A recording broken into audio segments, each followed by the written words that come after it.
Halo Kak Ripka, halo Kak Nanda. Hai Ko, Halo, aku langsung ke Kak Ripka dulu deh. Kak Ripka mau nanya dong, jadi Kak Nanda ini siapa ya Kak? ini namanya Nanda, teman aku. Eh, Ah, teman kerja tuh Kak. ya teman kerja satu gedung.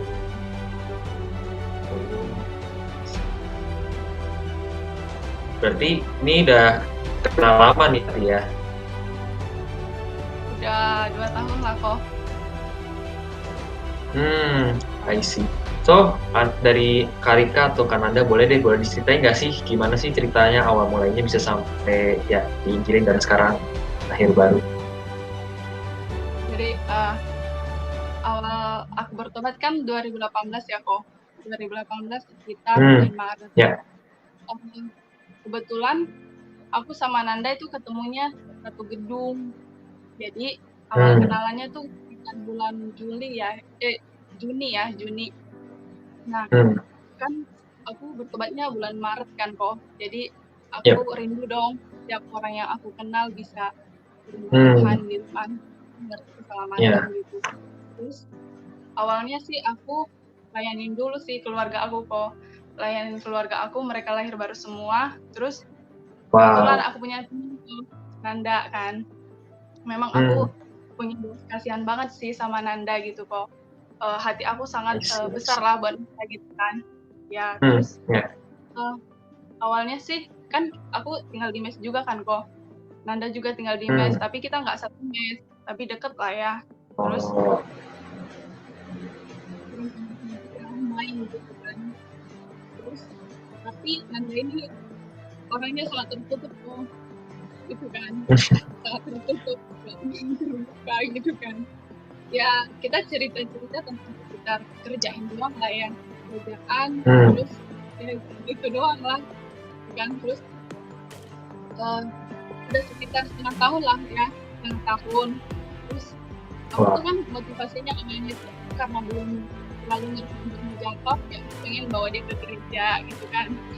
Hmm. Pengen dia ke gereja, terus ngajak RE juga waktu itu, cuma dia nggak mau gitu kan. Terus tapi aku nggak pernah kayak merasa putus asa gitu, mencoba gitu. Hmm. Terus dia juga pernah ikut ke gereja sih sekali fokus sama Oh, I sama see. Kak Lina juga, Hmm. kenal sama Kak Lina juga ya. Terus tapi aku waktu itu udah seneng banget dong kok dia akhirnya pernah ngikut Mau ke gitu gereja kan. ya? Iya.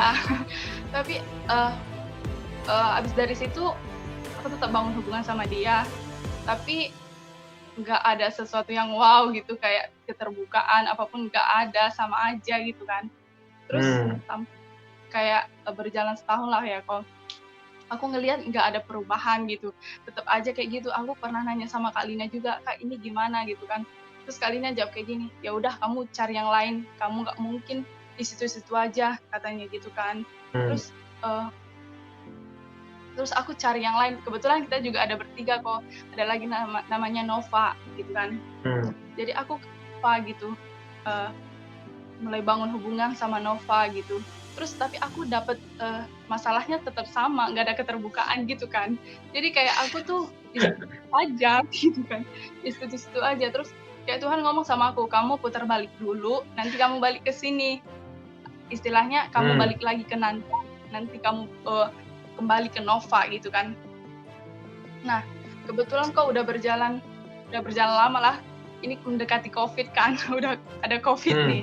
Terus apa, kita itu disatuin gitu, mesnya itu disatuin per gedung kok.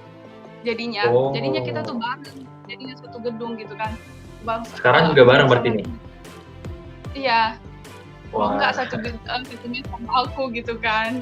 Terus katanya, ya udah, oke katanya. Jadi dari cara aku yang tadi salah itu untuk menjangkau dia, aku cari cara yang lain tanpa mengubah tujuannya gitu kan. Aku mulai Hmm. bangun hubungan lebih sama dia gitu kan. Kan gereja itu bukan gedungnya kan, tapi gereja itu Hmm. bisa di Ya. mana aja. Gereja itu adalah hidup sendiri yang membawa dampak dan pengaruh buat orang Hmm. lain kan. Ya, amin. Iya, jadi aku mulai nih, aku ngomong sama Tuhan, Tuhan Engkau yang membuka hati Nanda gitu kan, Engkau yang membuka hatinya yang tertutup biar dia bisa melihat bahwa Engkau nyata gitu kan. Itulah setiap doa aku gitu ya kok. Terus tibalah kita kan sering bareng jadinya satu mes gitu ya kan, kita sering kemana-mana bareng gitulah. Terus kita olahraga bareng, senam gitu kan, terus sering main gitar kalau malam minggu kok. Ya gitu kan. Wow. Terus dia suka nyanyi kan, ya udahlah cari kesenangan dia, aku cari apa yang buat dia seneng, aku cari gitu loh kok, aku masuk dalam kehidupannya dia gitu kan. Ya terus abis itu tiba-tiba aku melihat satu mukjizat kok, kayak dia mulai terbuka tentang hidupnya gitu loh kok. Dia mulai terbuka tentang kehidupannya yang begitu menyakitkan gitu loh, masa lalunya gitu loh. Secara dunia sih mungkin dia nggak sadar gitu loh betapa pentingnya kasih seorang ayah gitu kan. Tapi di bawah alam sadarnya dia sebenarnya kurang kasih sayang gitu loh. Dia membutuhkan banget seorang bapak gitu loh kok. Jadi dia mulai terbuka tentang bapaknya, tentang keluarganya, dan juga tentang pacarnya kok. Waduh. Jadi aku melihat suatu mukjizat, tadinya dia nggak pernah cerita apapun kok, dia cerita semuanya gitu. Wah, habis setengah tahun ya akhirnya. Wah, pekerjaan Tuhan gitu loh kok. Selama 2 tahun dia baru buka gitu loh kok. Selama 2 tahun buka. Wow. Hah? 2 tahun tuh, bukan setengah tahun Kak? Bukan, udah lama. Wow. Aku kan sempet juga tinggalin dia selama, nggak tinggalin sih kok, cuman kayak aku cari teman lagi. Tapi tetap bangun hubungan sama dia, nggak pernah ninggalin dia sih kok. Jadi udah sering bareng, terus dia udah mulai terbuka sama hidupnya dia, apa yang terjadi dalam masa lalunya dia terbuka gitu loh kok. Dan aku melihat itu suatu pekerjaan Roh Kudus gitu loh kok. Jadi aku semakin hari gitu kan, semakin hari aku juga bagi pengalaman aku, bagaimana aku bisa mengampuni orang yang menyakiti aku gitu kan. Terbuka juga tentang kehidupan aku, bagaimana Tuhan mengubahkan hidup aku gitu. Aku cerita sama dia, aku pelan-pelan ajarin dia, bagiin dia lahir baru kok waktu itu kan. Bulan Maret gitu kok, aku bagiin dia lahir baru, tapi nggak langsung layanin dia gitu kok, karena aku nggak mau dia terima Tuhan gitu-gitu aja tanpa pengertian gitu kan. Tapi aku memang pelan-pelan gitu, pelan-pelan ngajarin dia sampai 2 minggu setelah itu aku baru bagiin lahir baru sama dia kok. Jadi aku ngomong sama dia, kamu tuh butuh Tuhan gitu kan, kamu tuh butuh Tuhan, kamu mau nggak terima Tuhan, kata begitu. Memang sih aku takut waktu itu kok, takut banget. Gimana ya kalau dia nggak mau terima Tuhan gitu kan. Tapi itulah maksudnya Roh Kudus menggerakkan gitu loh kok. Ya kamu harus maju. Nggak mungkin kamu tahu kalau kamu belum melakukan gitu kan. Jadi aku share sama dia kan tentang lahir baru itu gimana. Terus emang benar-benar Tuhan hadir gitu kok. Tuhan kayak mengurapi aku gitu. Apa yang aku omongin dia bisa dia bisa menerima gitu, dia bisa menerima dengan awalnya kan dia tuh berpikir tuh semua logika kok, dia pakai logika terus, jadi kan agak susah untuk mas. Jadi benar-benar dia itu kayak semuanya itu dia pakai logika terus. Iya. Sampai dia tuh ngerasain gitu loh betapa besarnya kasih Tuhan gitu kan. Dia baru menyadari. Habis aku lagi layanin dia udah ini tuh, hatinya udah pengen nangis ada dia itu ya. Pengen nangis ya. Udah nangis. Aku juga merasa tersentuh lah di situ. Kan nangis-nangisan berdua tuh. Iya. Wow. Dia belum lagi aku doain dia kan udah nangis, apalagi sambil aku doain dia udahlah. Memang benar-benar ya Tuhan, dia merasakan Tuhan itu hadir saat itu kan. Jadi aku dia dia rasakan gitu tuh hadirat Tuhan itu dan Maret waktu itu kok ya. Maret kemarin ini berarti ya Kak ya? Iya. Wow, itu udah masa PSBB berarti ya? Mulai ya berarti? Iya. Wow. Nggak usah nangis kamu. Nangis dong. Iya, nangis.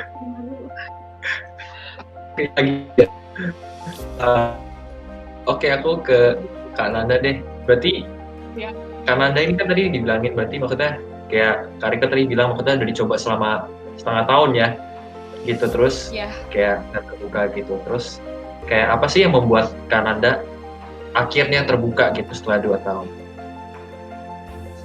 Jadi awalnya sih kok mungkin karena kita udah satu mes ya. Soalnya dari dulu sih udah kenal dia gitu. Tapi aku nggak tahu sebenarnya pribadi dia itu seperti apa. Aku hanya kenal, hanya si hai doang sama dia gitu kan. Walaupun dia sering ketemu aku anggap dia ya cuek aja. Di luar gitu. doang berarti ya pertemanannya. Akhirnya terbongkar semua di sini. Karena kan emang dari baru aku tuh orangnya tertutup, ya masalah aku ya cukup aku yang tahu gitu. Terus itu semenjak pindah mes, aku tuh ngerasa dia ini berbeda gitu. Dia ini orangnya berbeda. Aku punya banyak temen, tapi dia itu lebih dari semua teman-teman aku gitu kok. Tisu dulu. Jadi emang dia tuh berbeda semenjak aku ngelihat dia setiap hari kan, semakin sering bareng, semakin satu mes kan, setiap hari ngelihat dia apa yang dia lakuin, gimana sifat dia. Jadi aku penasaran gitu kok. Ini orangnya ada apa sih di dalam dia gitu? Apa sih yang ada di dalam dia? Kok dia itu kayaknya baik banget ya, penuh sabar, terus perhatian sama semua orang. Maksudnya dia tuh rindu gitu, ke setiap teman-teman dia gitu kan. So, aku mulai penasaran sama dia, sering ngobrol sama dia. Terus ya semenjak dia ngomong tentang firman ya, aku tuh masih apaan sih gitu kan. masih nolak kok bener. Masih walaupun aku udah merasakan dia tuh orangnya berbeda, spesial gitu. Terus itu semenjak kelamaan aku ngelihat dia berdoa, ngelihat hubungan dia sama Tuhan gitu kan. Ngelihat buah roh itu emang ada di dalam dia. Selama ini aku tahu buah roh itu seperti apa, tapi aku tuh nggak merasakan dan nggak kenal itu seperti apa gitu. Jadi aku ngelihat buah roh itu ada di dalam dia. Jadi aku semakin penasaran, aku semakin bertanya. Semakin aku bertanya, dia dengan rela melayani aku. Jadi aku tuh terharunya seperti itu. 2 tahun gitu aku menutup diri. Andaikan dulu dari awal mungkin aku lebih dalam lagi mengenal Tuhan. Gitu loh kok. Jadi aku tuh ngerasa senang ya dilayani sama dia kan. Setiap nyanyi bareng sama dia, nyanyinya tuh udah nggak sekedar nyanyi lagi, udah berhubungan sama Tuhan gitu. Jadi aku bisa percaya, bisa lahir baru karena melihat emang sifat dan buah roh itu ada di dalam dia gitu. Wow. Gak cuma sekedar, biasanya kan kita nggak cuma sekedar dengar firman kan. Selama ini aku menemukan seperti itu kan. Misalkan ke gereja juga ketemu teman hanya sekedar seperti itu, kita ke gereja, kita dengar firman udah, tapi dia tuh berbeda gitu loh. Jadi aku tuh penasaran karakter dia ini dapetnya dari mana, seperti apa. Aku jadi malu. Padahal Karika dulu kayaknya nggak gini ya. Jadi karakter dia itu membuat aku penasaran gitu. Jadi aku pengen karakter yang seperti itu. Makanya aku tuh semakin penasaran, semakin bertanya sama dia. Iya. Wow. Berarti bisa dibilang bisa dibilang Kananda ini mulai terbuka karena melihat ada sesuatu yang berbeda di dalam hidupnya Karipka gitu ya. Iya kok. Wow. Jadi ngeliat bukti nyata dari sebuah firman itu gitu nyata. Terlihat secara langsung. Selama ini kita hanya sekedar ketemunya hanya sekedar ya mendengar firman, ya orangnya juga sama seperti kita juga gitu. Tapi dia tuh beda, emang spesial gitu. Melihat saksi hidup berarti lah ya. Iya. Oke, aku mau nanya ke Kananda juga nih, habis Kananda dilain untuk lahir baru gitu, ada nggak sih perubahan yang signifikan yang Kananda alamin gitu? Yang aku rasain sih ada kok, dari yang dulunya pernah berdoa tapi cuma sekedar berdoa. Tapi semenjak baru aku mulai berbahasa roh. Jadi aku tuh mulai merasa aku tuh bicara sama Tuhan nyaman, berbeda. Kalau kayak dulu hanya sekedar berdoa gitu kan. Kalau sekarang kan kalau berbahasa roh setelah berdoa tuh damai yang dulu nggak pernah aku dapat gitu. Terus dari sifat-sifat aku juga mulai memperbaiki yang dulunya mungkin agak egois ya. Sebelum melakukan suatu tindakan egois, dalam hati tuh mungkin Roh Kudus menegur ya, jangan gitu. Jangan gitu, nggak boleh gitu. Jadi lebih ke sifatnya lebih baik kok. Terus lebih rindu lagi, rindu mengenal Tuhan gitu. Setiap hari penasaran gitu, baca firman penasaran. Ini tentang maksudnya apa gitu. Berarti itu kemarin Karipka lainin Kananda lahir baru sekalian terima Roh Kudus juga berarti ya? Baptisan Roh Kudus juga. Aku layanin dia aku layanin dia lahir baru tapi nggak langsung bahasa roh. Mungkin seminggu kemudian aku layanin dia bahasa roh. Bener kan?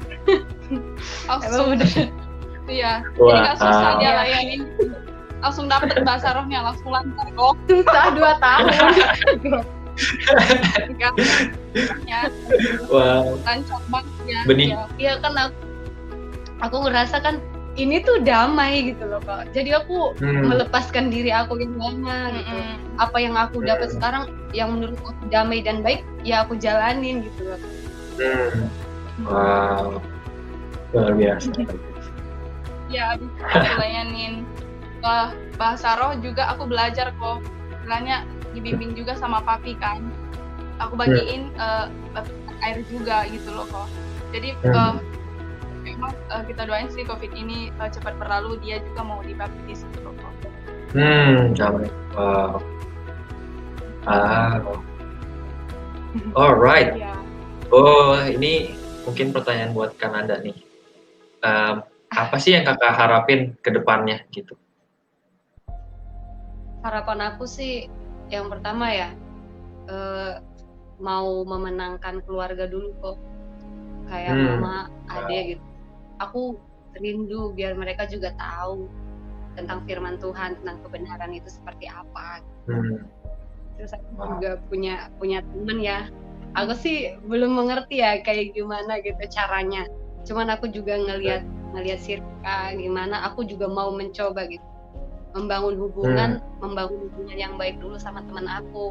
Jadi aku tuh punya teman satu, aku juga rindu dia tuh bisa lahir baru, bisa lebih mengenal Tuhan. Jadi kok aku juga bisa ngelihat gitu kok perubahan apa yang terjadi sama Nanda. Kayak dulu itu setiap bangun tidur, terus libur selalu setel musik yang galau, musik band-band gitu loh. Ya, tapi sekarang udah jarang banget kok, udah enggak gitu loh kok. Terus orangnya dulu tuh mood-moodan. Kalau lagi capek gitu, diem aja. Terus kalau lagi ada sesuatu yang mengganggu pikirannya, diem aja. Pokoknya mood-moodan lah gitu kan. Tapi sekarang udah enggak kok. Iya, terus sekarang kayak dia tuh dulu juga sering nonton drakor kan. Tapi Tapi sekarang dia lebih memilih untuk dengerin khotbah gitu kan, dengan Tuhan. Wow. Ya, terus sekarang terus dulu juga apa ya? Terus sekarang juga semakin berapi-api, semakin haus baca firman, bagi waktu dengan Tuhan untuk saat teduh gitu kan. Terus Wow. sekarang ini juga kan aku juga punya teman 3 lagi bangun hubungan kok. Terus dia juga punya teman 1 gitu kan. Jadi saat kita pergi menjangkau walaupun dia lembur gitu loh, aku mau ikut nanti gitu loh kok. Aku mau ikut nanti. Pulang dari situ kan malam gitu kok. Dia nggak ngerasa capek, tapi dia ngerasa damai sejahtera. Kapan lagi kita ke sana gitu kok. Jadi benar-benar malah semangat ya. Iya. Kayak kemarin ya Senin gitu kan. Dia nanya ada acara apa gitu kan. Terus aku lagi Zoom di pemuritan kan sama papi mami kan. Terus ya udah aku pergi sendiri menjangkau katanya gitu kan. Wah. Wow. Ya. Luar biasa. Iya luar biasa memang. Wow. Ya benar. Jadi aku selalu ingat gitu loh kok Pak Step pernah khotbah kayak gini. Jangan pernah menolak kesulitan yang ada dalam hidup kamu karena kamu akan melihat mukjizat itu di depan gitu kan kok. Jadi meskipun aku sulit mendapatkan dia, tapi akhirnya kayak Tuhan ngomong ini partner kamu loh, ini teman kamu untuk menginjil khususnya di mes ini gitu loh kok. Jadi luar biasa. Jadi perjuangan Karipka 2 tahun gak sia-sia ya? Gak sia-sia kok. Emang Tuhan udah setting semuanya kok, udah setting dari dulu. Jadi aku tinggal ikutin alur dan polanya doang. Wow, keren. Iya. Wow, luar biasa ya. Wow, jadi maksudnya bahkan kayak Karipka, berarti Karipka udah mulai dari 2 tahun lalu ya? Iya. Wow, dan ya kita bisa lihat hasilnya sekarang ya, maksudnya bahkan malah dapatnya di masa-masa pandemik berarti ya? Iya. Wow, luar biasa sih. Maksudnya gimana aku bisa dengar cerita kesaksiannya dari Kananda langsung juga ya, gitu. Maksudnya tadi Kananda juga bilang maksudnya berubah karena pengen tahu lebih lagi tentang Tuhan karena ngeliat hidupnya Karipka juga gitu, beda dari yang lain, dan akhirnya sampai sekarang ngalamin Tuhan secara real gitu untuk diri sendiri dan ya berindu untuk pergi menginjil ke teman-teman yang lain juga. Wow, luar biasa banget sih. Wah, aku jadi tambah semangat nih dengerinnya. Wow, mungkin ada lagi Karipka atau Kananda yang mau di-share? Ya itu tadi kok, jangan pernah untuk menyerah ya. Kalau emang Tuhan suruh gitu kan, kalau memang Tuhan suruh ya tugas kita adalah ya beriman ya, pasti beriman, taat dan bertindak, itu aja kok. Kalau dari aku sih, pengalaman aku mau bagi sedikit ya, bagi siapapun nanti yang sebelum mengenal Tuhan ya. Kalau kita udah tahu hal yang diberitakan itu baik, jadi jangan membentengi diri dengan hal baik itu. Walaupun kita nggak ngerti, walaupun kadang kita ngerasa ini apaan sih gitu ya, iya apaan sih gitu. Dulu awalnya juga ngerasa kayak gitu, apaan sih gitu. Padahal aku itu udah tahu, itu tuh firman, itu tuh benar gitu. Jadi kebanyakan yang belum lahir baru, belum mengenal Tuhan itu benteng dirinya itu tebal sekali gitu loh. Jadi dia tuh nggak berani melepaskan diri. Seandainya kita bisa melepaskan diri, kita udah tahu hal itu baik, pasti kita bakal merasakan Tuhan Yesus itu baik. Pasti juga kita akan lebih mengenal Tuhan. Intinya gitu. Amin. Wow, luar biasa banget nih kesaksiannya. Oke deh, thank you Karipka, thank you Kananda untuk kesaksiannya. Take care and God bless you Kak. Thank you Kak. Oke, makasih juga.